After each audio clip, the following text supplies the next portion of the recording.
This is Reverend Dr. William J. Barber, and we are listening to the Ralph Nader Radio Hour. Stand up, you've been sitting way too long. Welcome to the Ralph Nader Radio Hour. My name is Steve Scrovan, along with my co-host David Feldman. Hello, David. Hello. And the man of the hour, Ralph Nader. Hello, Ralph. Hello, here we go, listeners. More information you don't get anywhere else. Try to get your radio stations to pick up this program. That's right, Ralph. And on this program, we welcome Mike Ferner, former National Director and current Special Projects Coordinator for Veterans for Peace. We've had a number of representatives from Veterans for Peace on the program, and Ralph is a proud member.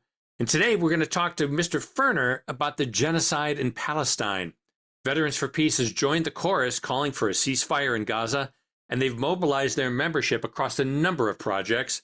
They're petitioning Congress, they're rallying cities across America, they're sending life-saving humanitarian aid, and they're doing everything they can to throw themselves on the gears of our military-industrial complex. Next up, we welcome back Leonard Goodman, a criminal defense lawyer based in Chicago. He's here to discuss a First Amendment case he is fighting. The defendants are three leaders of the African People's Socialist Party. Leonard is representing Penny Hess, and others are representing Omali Yeshatila and Jesse Neville. The Justice Department alleges that they acted as Russian agents when they criticized U.S. interference in Ukraine. The indictment notes that the African People's Socialist Party received about $7,000 in 2016 from a person whom the U.S. government alleges has ties to the Russian government. According to Mr. Goodman, many activist groups receive financial support from foreign nationals or even directly from foreign governments. Prominent Washington think tanks regularly receive tens of millions of dollars from foreign governments while pushing policies that reflect the priorities of their donors. None of the leaders of these groups are ever prosecuted as foreign agents. As always, somewhere in the middle, we'll check in with our indomitable corporate crime reporter, Russell Mokhiber. But first, let's talk to a veteran for peace. David? Mike Ferner served in the Navy during Vietnam. He's the author of Inside the Red Zone, A Veteran for Peace Reports from Iraq. He is former National Director and current Special Projects Coordinator for Veterans for Peace. Welcome to the Ralph Nader Radio Hour, Mike Ferner. Thank you very much. Glad to be here. Yeah, welcome, Mike. We've been a long time communicating with each other. I'm a member of the Veterans for Peace. You were in the Navy.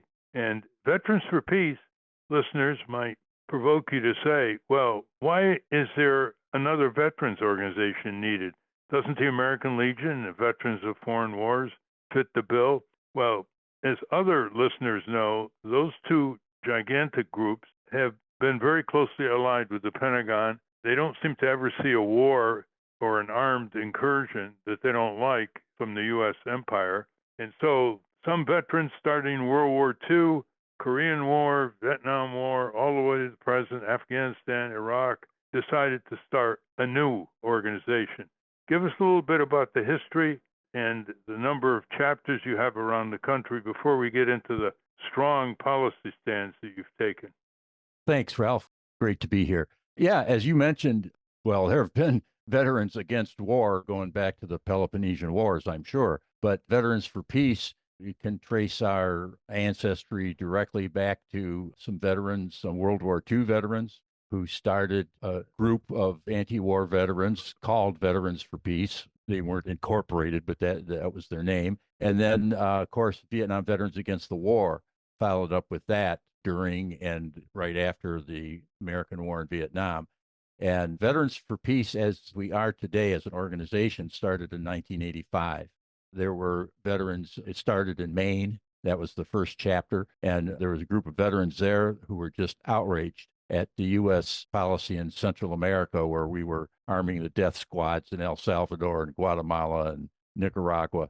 And so we started Veterans for Peace, Inc., and that's the group that has continued to this day. We've got a little over 100 chapters around the country.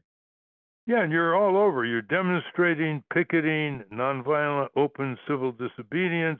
You testify. You have a great annual convention, which you're going to tell us about. Why do you think you're not getting mainstream coverage here? Your headquarters is in St. Louis. You know, and I know I've been urging you to open an office in Washington when the funds are permitted to do so. But why do you think, it's an easy feature on Yeah. Veterans for Peace? Well, you would think. I mean, and I certainly think. I've been doing communications, paid and unpaid, for Veterans for Peace for many years, and that question always arises. I can tell you, when I was in Baghdad prior to the U.S. invasion with a different peace group, part of my job was to distribute news releases at the Ministry of Information, and we got great coverage at all of the actions that we did. We would hold a banner at a water treatment plant and say, George Bush, if you bomb this, it's a violation of the Geneva Convention. We would get 10, 12, 20 reporters there from all over the world, never once a U.S. reporter. And I started asking them as I was making my rounds one time. I said, what's the deal? How come we can't get any of you guys interested? And the two main responses were, we did our peace story already. And the other response was, I'm tired of fighting with my editor. So, you got a militarized culture, and that seeps into everything, including the media. Well, let's talk about some of your unreported activities. The one that came to my attention was a few months ago, you did a open, nonviolent civil disobedience at the entrance of the Scranton factory that was manufacturing parts of the deadly missile that is killing Gazans every day by the Israeli Air Force and U.S. funded military. Tell us about that experience. And that should have gotten a major article. Well, we certainly got the news releases out.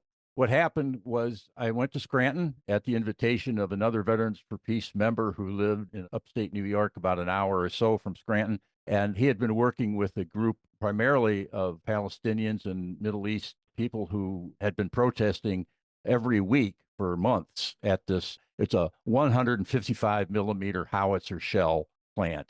And they were working already overtime supplying Ukraine. And then when Israel started going through their howitzer shells at a rapid clip, they put on as many shifts as they could. So anyway, the local group had been doing demonstrations there. And Jack Gilroy, this friend of mine from New York, and I decided that we would just lay down during the picket line there, that we would just lay down in the entrance to the place at the shift change and try to, we would get arrested, but just try to slow things up with the new shift coming on. And as it turns out, that was the first day in months that they hadn't run 3 shifts a day, 7 days a week at that plant, because they knew the demonstration was coming up. And so they just did not call in that particular afternoon shift that they would normally have. So we didn't get a chance to go the whole route, get arrested, and go to trial and all that stuff. But Jack has since done that at a BAE factory in his hometown in New York. And we do that in as many places as we can, whether it's a congressional office or a weapons plant, because that's the sort of thing that you need to do. You need to cast your whole vote, vote with your whole body, so to speak. And that's what we try to do. Now, it was raining that day in Scranton, but did you manage to talk with some of the workers coming in and out about what their manufactured product was being used for, blowing up civilians in Gaza, babies, children, women, elderly, fathers, mothers, homes, schools? That particular day, not, Ralph, because as I mentioned, they canceled the shift. But the local people, in their demonstrations that they had after that, they decided they were going to try to, at least with signs, address the workers coming in and out. And a couple of the signs that they had, one of them that I thought was really good was, good workers, terrible product. And so they tried to let the workers know that they weren't opposed to them specifically, but what they were producing. And I don't know, to be honest with you, how much interchange there's been with the workers there and the local peace movement. Are you telling me, Mike Ferner, that the local press didn't even cover this remarkable demonstration by veterans? Nope. Scranton, I think it's the Times Trib, that was apparently covering something they felt was more significant that day. Well, that was where Joe Biden grew up, so maybe they were doing one in favor of Joe Biden's war, and they produced this remarkable censorship right in their hometown. It's important, listeners, to focus on the censorship levels here. They're quite extraordinary, even though there's some great features in New York Times, Washington Post, from the slaughter in Gaza, that it doesn't affect how they refuse to cover domestic opponents, Yep. often let others smear them, and continue their editorial position, largely favoring the Biden administration. Let's talk about Palestine. What are you all doing on that? And in that contest, you ever reach the American Legion and Veterans of Foreign Wars? There are conservative labor unions that are now speaking out against Netanyahu's genocide, including the United Electrical Workers, United Auto Workers, SEIU, and even the AFL-CIO has put out a statement. But do you ever try to enlist the support of these politically powerful old-line veterans groups? We have members around the country that I've heard from time to time have made some efforts to contact local DFW posts, for example. But I got to say, that's not something that we've tried at the national level. It would be certainly worth trying, and for nothing else, just to see the response that we get. But it's not been a project that we've really taken on.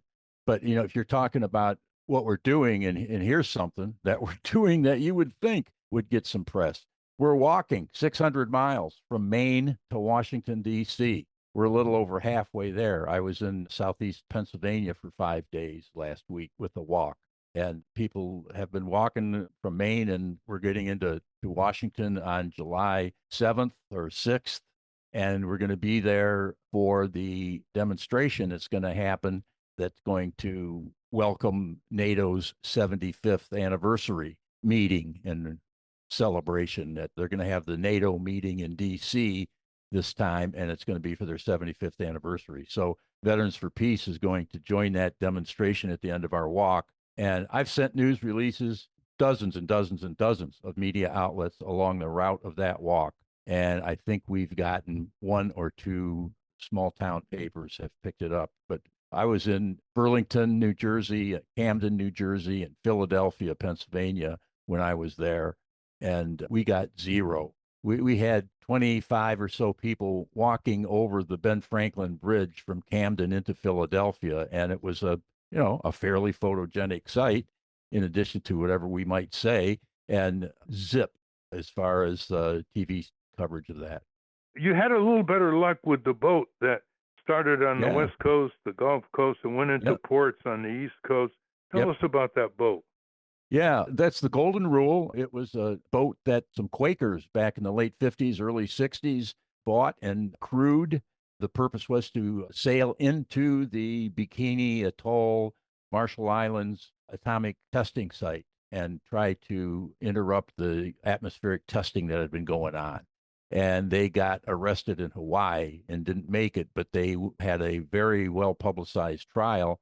And that was one of the things, among others, that prompted President Kennedy to push for the atmospheric testing ban, which then happened in, I think, 62 or 63.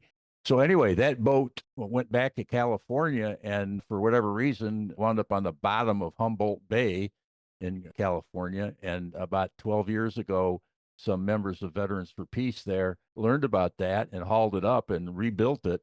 And it's been sailing up and down the West Coast ever since. And then last summer, they started what is called the Great Loop. And they started in Minneapolis, went down the Mississippi, around the Gulf Coast, made a side trip to Cuba, and up the East Coast and into the Great Lakes, 11,000 miles. And they had at least 400 stops. And at every one of those stops, they had some kind of program. Sometimes they were large, sometimes small.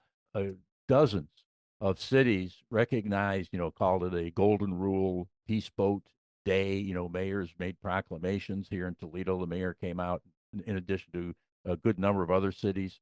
And they got really good press coverage on that. So that was one thing that really did work. And they're now back out in California, going up the West Coast into British Columbia and such this summer. Yeah, it was like an educational boat. It had a lot of good materials, good exchanges with the people who came down to the port area. Mm-hmm. Some of them brought their children.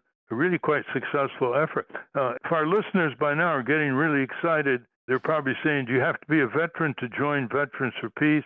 And if you don't, what's required and where can they send the contribution or the dues? It's very easy to do. Our website is veteransforpeace.org. Just go to that site, and right there on the homepage, there's at least one or two places that make it clear where you can join, and just click on that. And it takes you to the membership page, and it makes it clear that if you're a veteran, here's where you sign up. If you're not a veteran and you want to be an associate member, here's where you can sign up. And the annual dues are $50. And we have a sliding scale for people for whom that's a little steep. So we encourage people, veterans and non-veterans, to join and get involved, because we think, without trying to overstate our importance, we really think that having the voice of veterans who've been through wars and the aftermath of wars is something that hopefully will make a difference in this population and be some kind of a counter to the militarism that's running amok.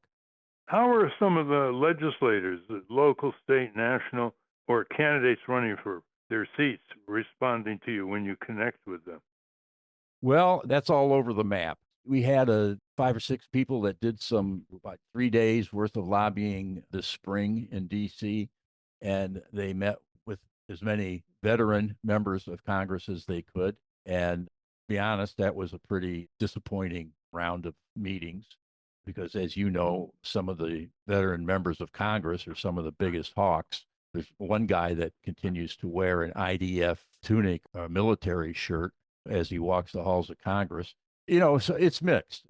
Some of the more progressive representatives were glad to see us, and we made some good connections. We also made, actually, following up on a referral that you gave us, Ralph, with the Association of Progressive Congressional Staff People.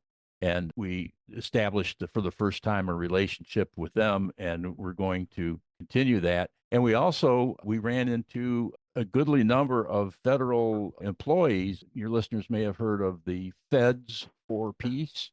They represent people in a couple dozen U.S. departments and agencies. They're the staff people who have been quietly, and sometimes not so quietly, telling their superiors what's going wrong and the bad policy that's going on in regards to Israel. Some of those people have resigned quite publicly, and others are staying inside, and they've networked with other peace activists, basically, that are working for the federal government. And the letter that we sent to the State Department back in February, the Feds for Peace put their name on that. So we have that as another association.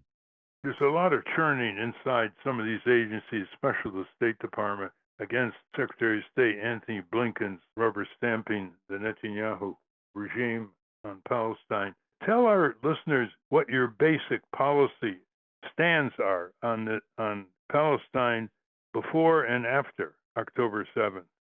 Well, our basic policy, we've had a number of resolutions pass the Veterans for Peace Convention over the years on Palestine, going back quite a few years. Some of them dealt with support for a two-state solution. Now, that hasn't come up much in the last few years. And, there are a lot of people now who are saying that option, the time has passed for that to even be a viable option. But our position is similar to what it is with Ukraine, and that is simply to have a permanent ceasefire. Every conflict is going to wind up ending at some point with talks and negotiations. And it's a question of how many people do you want to kill and wound, and how much suffering do you want to cause before you say enough and sit down at the table. That happens in every war. And the support that our government is providing Israel is the main fuel for this carnage that's going on, the genocide that's going on right now in Palestine. So, we're definitely 100% opposed to that going on, and doing everything that we can as a grassroots organization to get more people involved in the opposition to what's going on and what our government's doing in Palestine, and try to turn that policy around.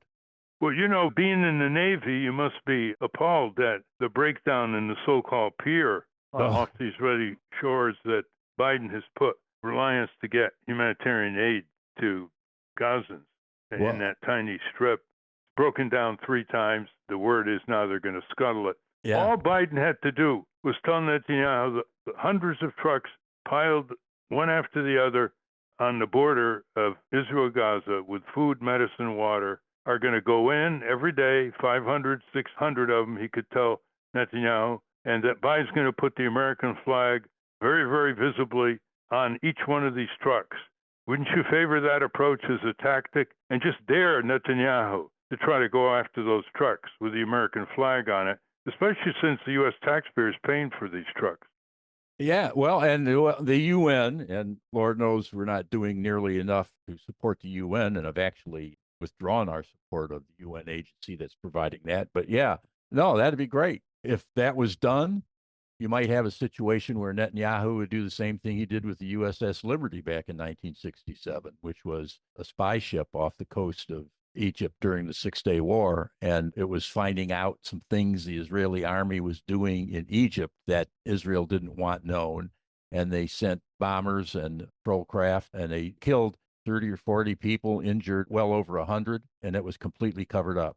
That's something that a lot of people in Veterans for Peace are aware of. But getting back to your idea, that's exactly what should happen, and we should just tell Netanyahu, look, this is going to happen. And if he does his usual, I'm going to do what I want to do, and just say, no more weapons. We shouldn't be sending them weapons anyway. And that's the key to changing his behavior. The only reason he's able to continue doing what he's doing is because we're supplying him all of the money and material to carry out this genocide. It's insane. And I think Democrats are going to wind up losing the election. There are a number of Congress people that are going to go down. There are states that are on the balance that Biden's not going to win this time because people are just completely disgusted with his policy towards Palestine. It's amazing his nonstop support for Netanyahu. It's also pretty good proof that we don't have a democracy, that the people in this country don't run a government, because there's no way on earth a democratic polling of American citizens would say, okay, yeah, let's spend hundreds of billions of dollars over a few years letting Israel kill and maim and destroy in Gaza and elsewhere in Palestine. They wouldn't. They just plain wouldn't. So it's not like we've got some kind of democracy and our national policy reflects what people want to do. It's that the people who are running the show, from the arms industries and so forth, they're the ones that make the political contributions. They're the ones that make the money. And those are the ones that we hold up as the madmen arsonists who are running around the world setting fires left and right. And we're running around with a bucket brigade trying to stop them. So unfortunately, they've got the upper hand, but we, Veterans for Peace and other parts of the peace movement, are doing everything that we can to change that. And unfortunately, right now, it's not going the way it should at all. And of course, the root of institutionally is the U.S. Congress, which is basically captured by AIPAC, the Israeli government can do no wrong lobby in this country. And AIPAC people brag about it. They were caught by Al Jazeera, recorded, bragging how they control and laughing about it, how they control senators and representatives. And just recently on Tucker Carlson, the Congressman Tom Massey from a rural area in Kentucky was a guest, and he said that every time he raises the Israel issue with his colleagues on the Republican side, they say, oh, let me check with my AIPAC man. So AIPAC has like an AIPAC man attached to each one of these legislators. The other thing that's on the homepage, which I didn't mention and really should, is our Appeal for Redress version 2, which is what we're doing to allow active duty military members to contact members of Congress in opposition to what the U.S. policy is going on right now with Gaza. And a number of active duty members have already stepped forward. Some of them have said they're going to get out as conscientious objectors. Others are signing this appeal for redress to tell Congress that as a member of the military, they are opposed to what our tax dollars are doing. And that's on our homepage as well at veteransforpeace.org. Very good. David? So I remember as a child, I was 9 years old, believing the domino theory, that if we didn't fight in Vietnam, the Russians would be in our back door in a year. And my father just grabbed me by the shirt and had to explain to me, you're being brainwashed. The domino theory is a fallacy. We're trained to think in a certain way. So Putin invaded Ukraine on February 24th, 2022. There are many Americans who say Zelensky provoked the invasion by bombing Russian separatists in the Donbass region. But I think we can all agree that Putin wasn't justified in invading Ukraine, no matter how much she claims to have been provoked. On October 7th, Hamas attacked Israel. Gaza at the time was an open-air prison, a human rights disaster. And so a lot of people believe Hamas was justified. They had no choice but to attack Israel. But I think we can agree there's no way to justify what happened on October 7th. So there's a lot of brainwashing on both sides that make war the only answer. So what was Zelensky, what was Netanyahu, what should Biden and Blinken have done immediately after February 24th and October 7th? Well, David, that's the conundrum when you start history on a certain date. You know, what Biden should have done was to take advantage of the openings for a peaceful settlement in Ukraine prior to the Russian invasion, instead of doing everything possible to bait Russia into that invasion. I mean, that history is something that we're learning more about every day, and unfortunately, is not going to get the play that it should. But that, history didn't start on the day that Putin invaded. Now, was that justified? I believe that war is not the answer, period. Right. However, in the real world, Mahatma Gandhi is not running Russia. Putin is.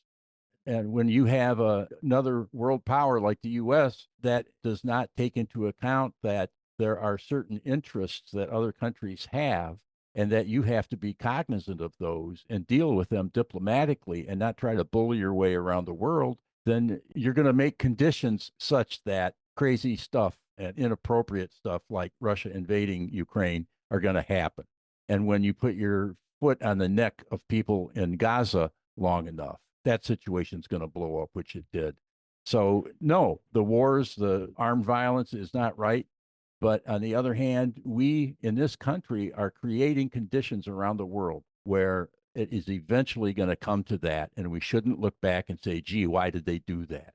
It's likely to come back to bite us directly. We think we're invincible because we're associated with oceans on both sides. Yeah. Well, not with modern technology. Why are there hundreds of thousands of people at our southern border coming in from Central America? Could it possibly be because that for decades we destroyed the economy? We supported the oligarchs who repressed people and made sure that only the very rich got anything from the economy. And then eventually the conditions just got such that it was unlivable. And so Not to mention supporting dictatorships and overthrowing any efforts to have a more democratic governance. Yeah, and that was one place where the oceans didn't protect us, because all they had to do was walk up through Central America to Texas. And that's why we have that problem. That's a big part of the reason why we have that problem. And we think, gee, history started when all of these people from Central and South America started showing up at our border. Well, I'm sorry, it didn't start then.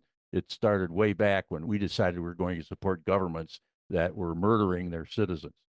By the way, you don't see many immigrants coming over the Rio Grande from Costa Rica because it's a democratic society. Yeah. It doesn't have a standing army. And at least we left it alone and didn't try to overthrow it. A very close connection between U.S. imperialism in Central America and South America, and leaving people so desperate that there was no option other than to flee despotism and impoverishment in their country and head north. You had said history doesn't start on a certain date. And maybe Laura Nader could talk about this, because they do use September 11th, October 7th, December 7th. I think the term is a controlling process where that becomes, we have to remember a date. Yeah. But history doesn't start on that date. That's part of the brainwashing.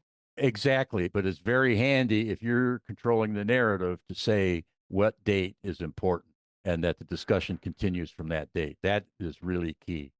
Well, we're out of time. We've been talking with Mike Ferner, longtime leader, among other leaders of the Veterans for Peace, and a very articulate spokesperson for veterans who've seen the horrors of war and want to end the U.S. empire and all these wars of aggression that have been going on over the decades. So all good tides to Veterans for Peace.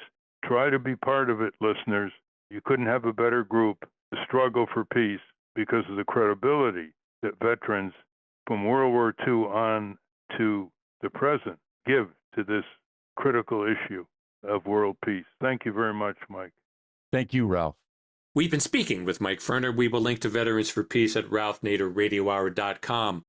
Up next, we speak to Leonard Goodman, who's fighting a very important yet obscure First Amendment case. But first, let's check in with our corporate crime reporter, Russell Mokhiber. From the National Press Building in Washington, D.C., this is your Corporate Crime Reporter Morning Minute for Friday, June 21, 2024. I'm Russell Mokhiber.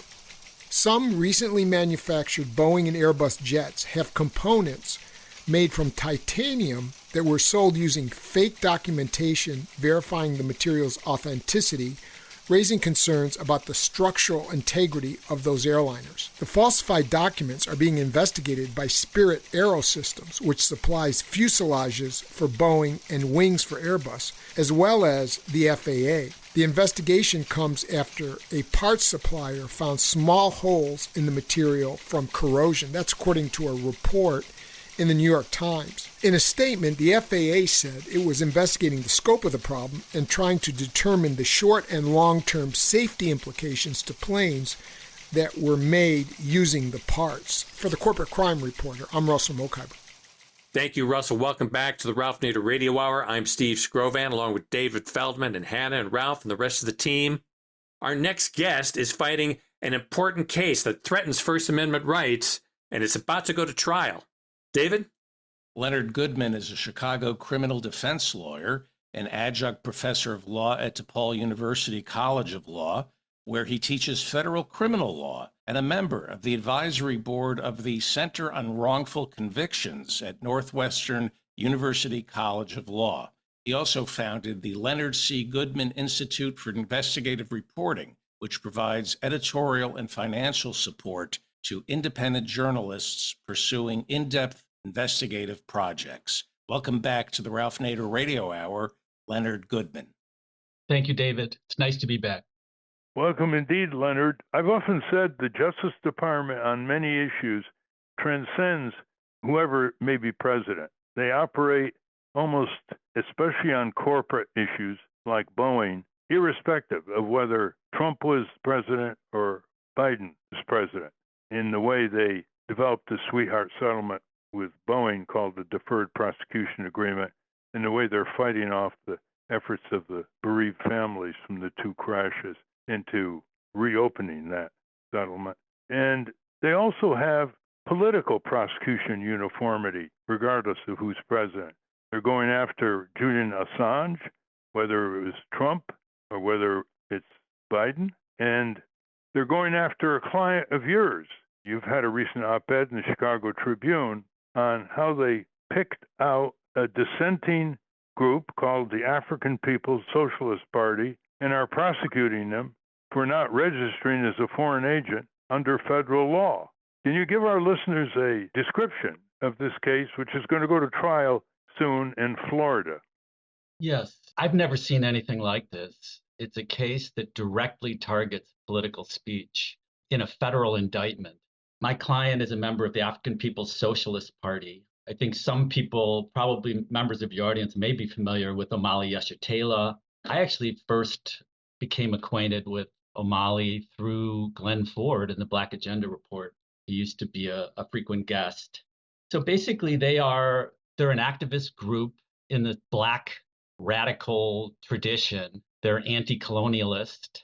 They unite with African people around the globe, and they advocate for Native people to keep their own resources and not be exploited by the West. They're against NATO.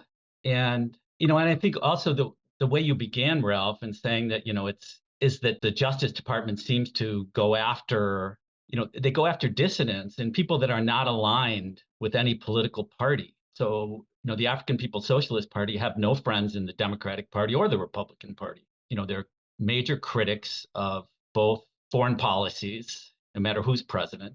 And the chairman, Omali Yeshitela, travels. It's an international, their issues are international. So he travels to foreign governments and unites with foreign governments. They've been to Spain for conferences. They've been to Northern Ireland. They've been all over Africa, all over Europe.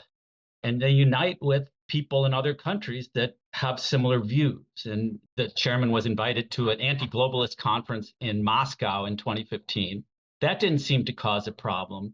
But what did cause a problem is after Russia's invasion of Ukraine in February of 2022, the African People's Socialist Party was one of the most prominent, one of the few prominent activist groups that was out there blaming the United States and NATO, provoking the war. And if you'll recall, the official position of the US government, parroted by most of the mainstream press, is that the war was unprovoked and that Putin is a madman. The invasion came out of nowhere. It was an unprovoked invasion. And O'Malley and the other leaders of this group were out there very publicly holding rallies with a different narrative, saying, no, this was not unprovoked.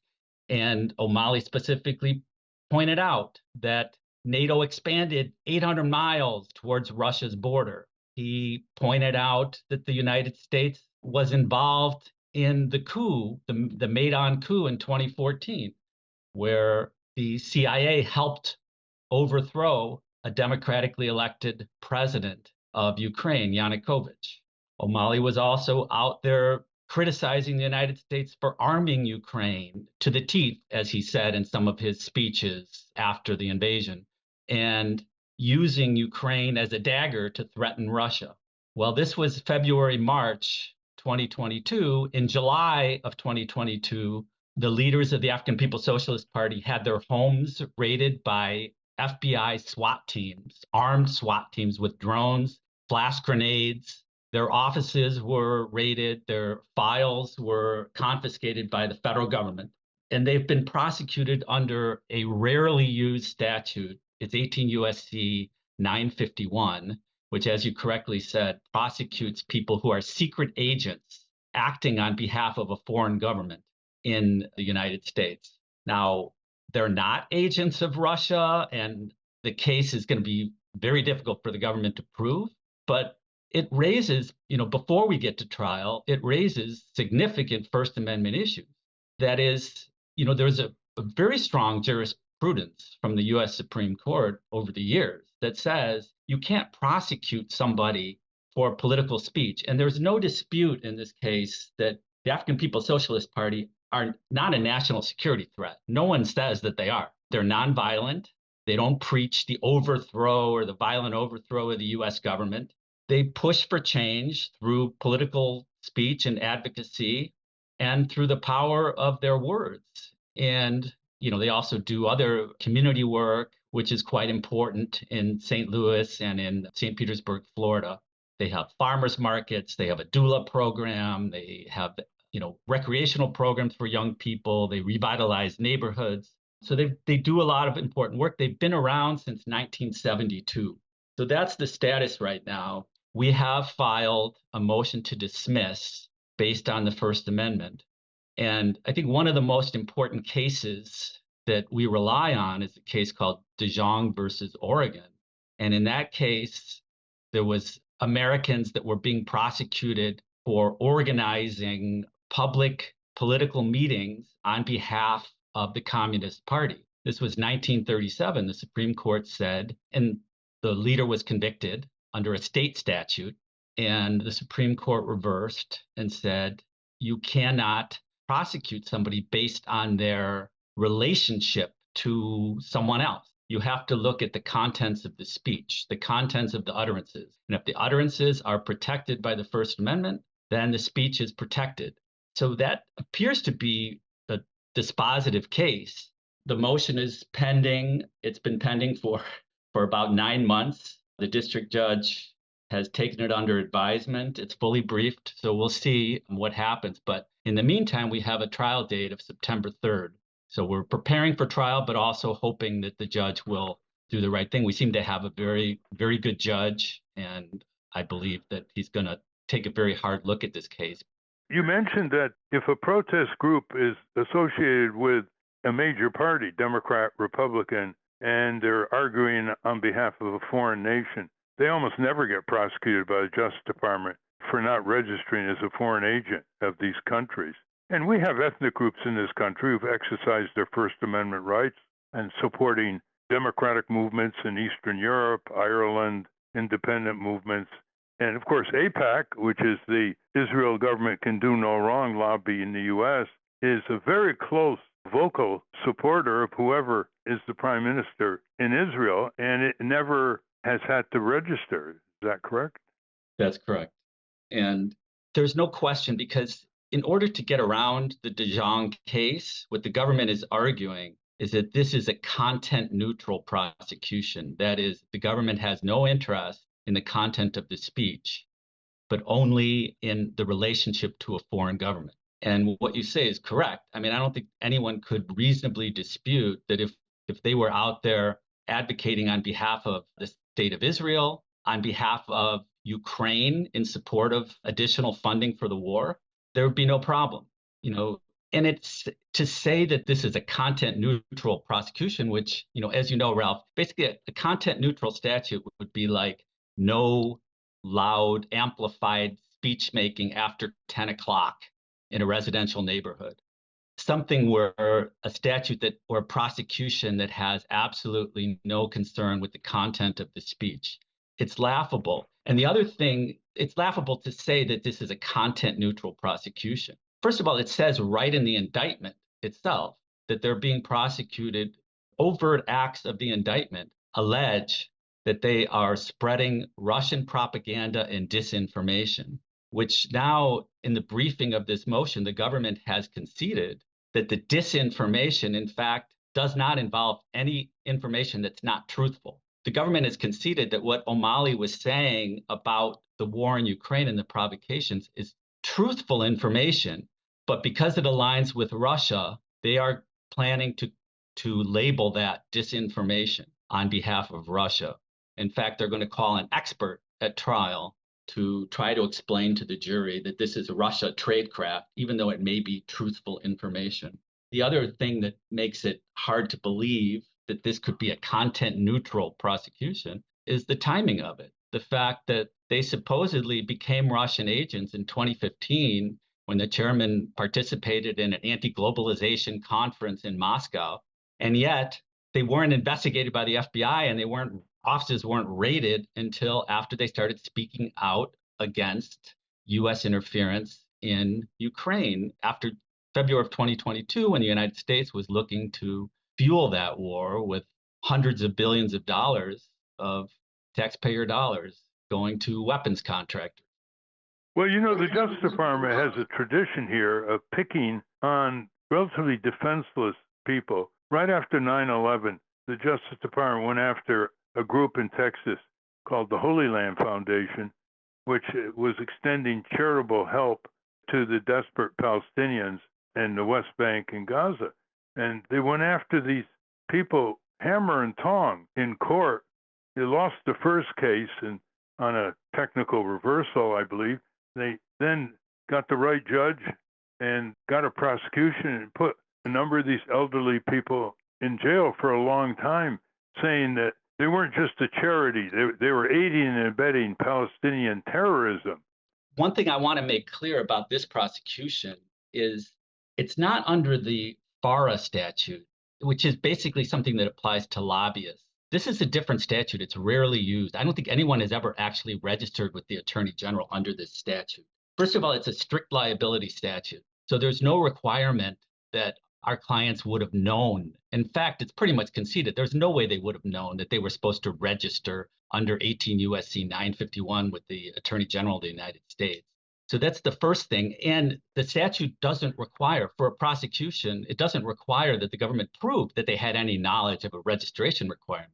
In fact, the first notice that they got that they were supposed to register was when their homes were raided in July of 2022 by FBI SWAT teams. And now they're under federal indictment and they face up to 15 years in prison, 10 years under this statute and an additional 5 years for a conspiracy charge that was thrown in.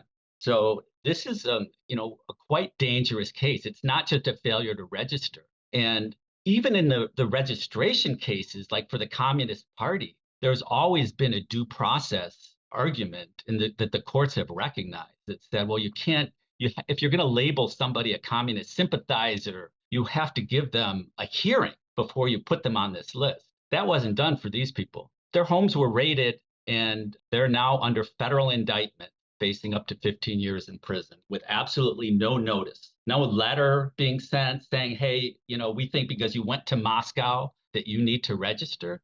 Nothing. So, what you talk about is a two-tiered justice system. And the other thing that I would point out is there's think tanks in Washington, D.C., and I'm sure you're well aware of this, Ralph, and it's not a secret, that take tens of millions of dollars from foreign governments like the Gulf states in order to publish op-eds and to advocate positions that are pushed by the donors to these think tanks.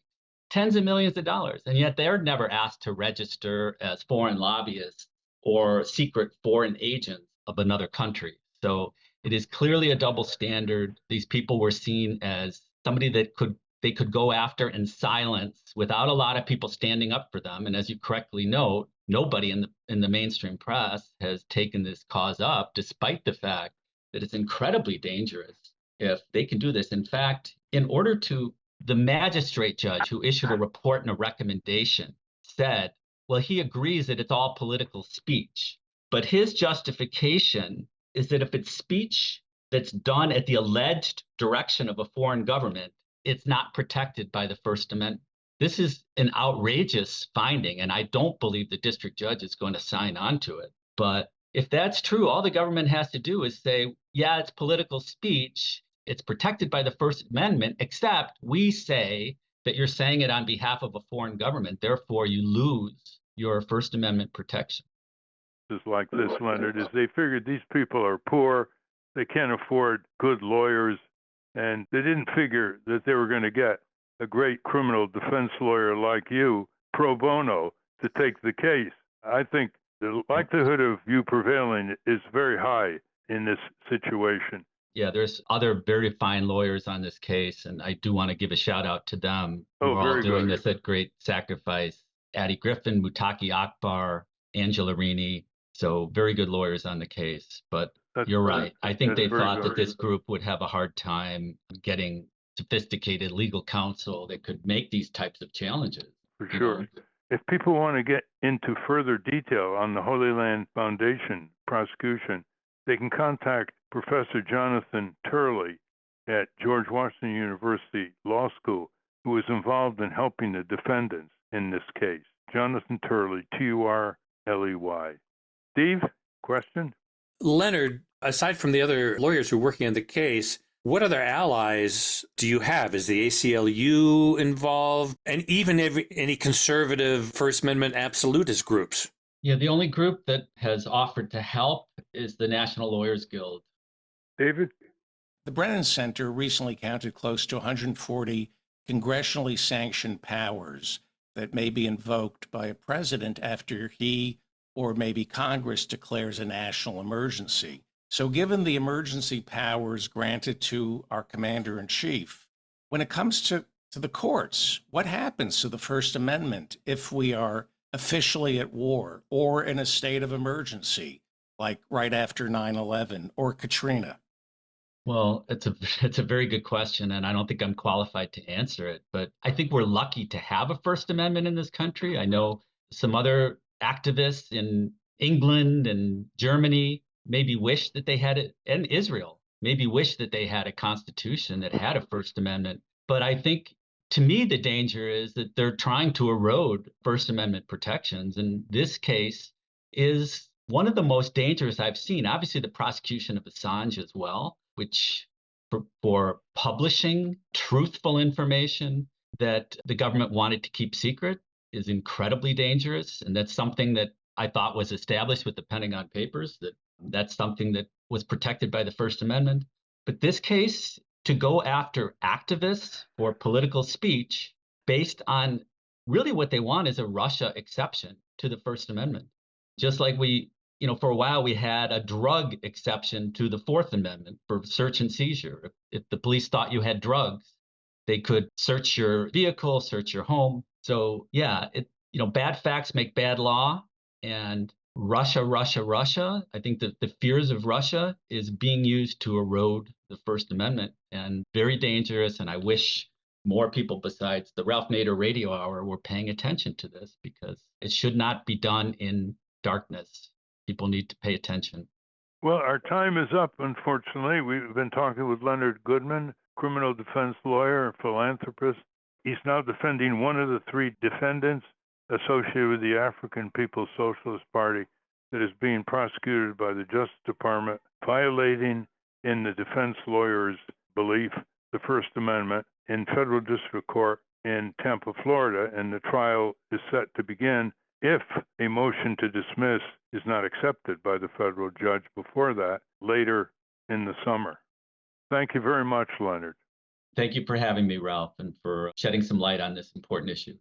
We've been speaking with Leonard Goodman. We will link to his work and this story at ralphnaderradiohour.com.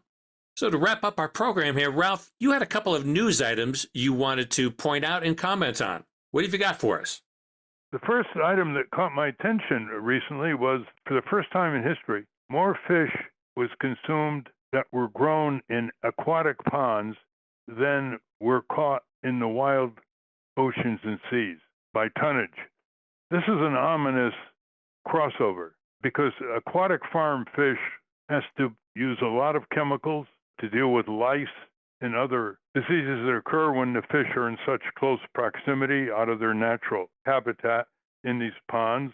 And second, it's important for people to look at the label. The Food and Drug Administration requires labeling as to whether the fish product is being sold in the stores comes from aquatic ponds or is caught wild in the seas and oceans or rivers and lakes. So be alert to that, folks. And I know we're going to get some comment from our listeners saying, well, you should also be alert not to buy fish that represent an endangered species.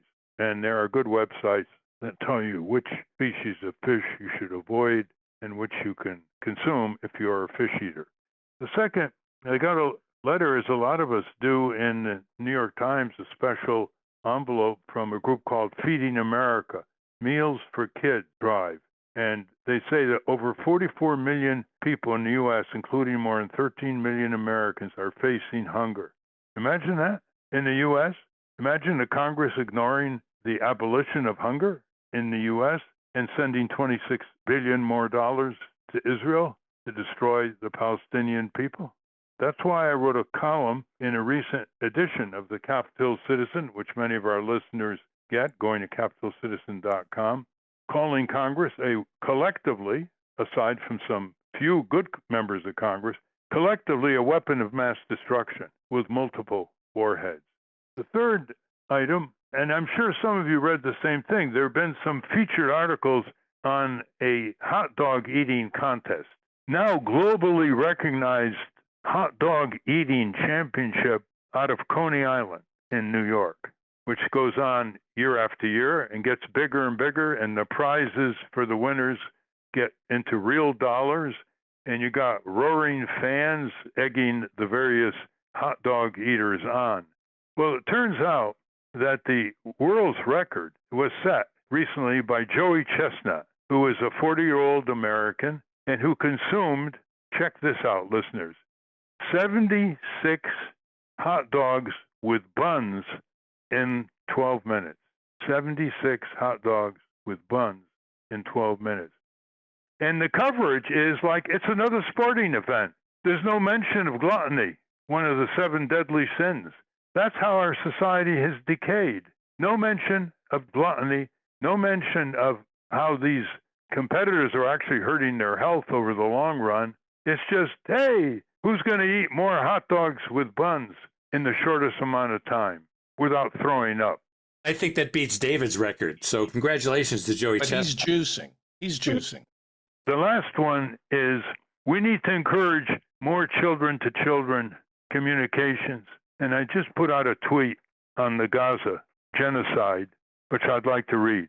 Quote, if the children of Gaza and the children of America would communicate with each other and speak to the delinquent adults in the U.S. and Israel who are violently destroying their future daily, perhaps their future lives, perhaps the instinct for humanity would reach a new level of impact.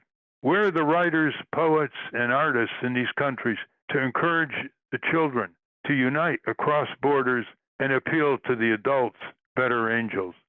End quote.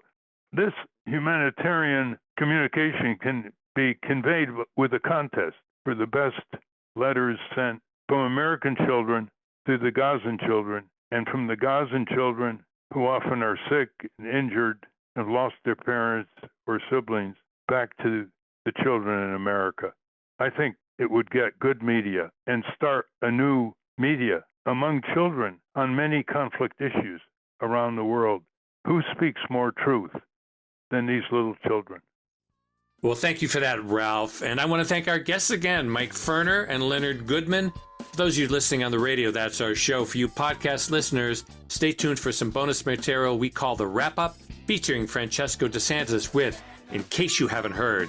A transcript of this program will appear on the Ralph Nader Radio Hour Substack site soon after the episode is posted. Subscribe to us on our Ralph Nader Radio Hour YouTube channel. And for Ralph's weekly column, it's free. Go to nader.org. For more from Russell Mokhiber, go to corporatecrimereporter.com. The American Museum of Tort Law has gone virtual. Go to tortmuseum.org to explore the exhibits, take a virtual tour, and learn about iconic tort cases from history. We have a new issue of the Capitol Hill Citizen. It's out now. To order your copy of the Capitol Hill Citizen, Democracy Dies in Broad Daylight, go to capitolhillcitizen.com. And remember to continue the conversation after each show. Go to the comments section at ralphnaderradiohour.com and post a comment or question on this week's episode.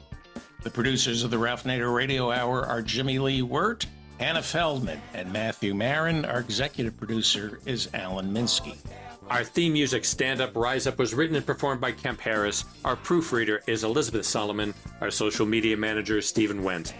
Join us next week on the Ralph Nader Radio Hour. Thank you, Ralph. Thank you, everybody. Become a Capitol Hill citizen by getting the Capitol Hill Citizen print-only newspaper that we've talked about so much on this program. CapitolCitizen.com is where you go to get a copy. Stand up, step up, step up.